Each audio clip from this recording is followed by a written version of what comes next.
په کابل، لغمان، تخار، غزني او بلخ ولایتونو کې پر 11 مجرمینو او متهمینو د تعزیري سزا حکم تطبیق شو. د فراه ولایت اړوند محاکمو د 1446 هجري قمري کال په 4مه روبه کې 1115 حقوقي او جزایي دوسیو ته پر رسیدنه سربیره 1224 وثیقې اجرا کړي دي. د کاپیسا ولایت اړوند محاکمو د 1446 هجري قمري کال په 4مه روبه کې 802 حقوقي او جزایي دوسیو ته پر رسیدنه سربیره 1519 وثیقې هم اجرا کړي دي.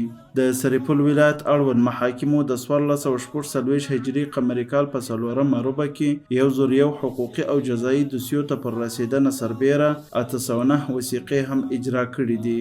د بامیان ولایت اړوند محاکمو د 1446 هجري قمري کال په 4مه روبه کې 515 حقوقي او جزایي دوسیو ته پر رسیدنه سربیره 343 وثیقې هم اجرا کړي دي. د کونړ ولایت اړوند محاکمو د 1446 هجري قمري کال په 4مه روبه کې 691 حقوقي او جزایي دوسیو ته پر رسیدنه سربیره 653 وثیقې هم اجرا کړي دي. د لغمان ولایت اړوند محاکمو د 1446 هجري قمري کال په 4مه روبه کې 204 حقوقي او جزایي دوسیو ته پر رسیدنه سربیره 415 وثیقې هم اجرا کړي دي. د پکتیکا ولایت اړوند محاکمو د 1446 هجري قمري کال په 4مه روبه کې 215 حقوقي او جزایي دوسیو ته پر رسیدنه سربیره 215 وثیقې هم اجرا کړي دي.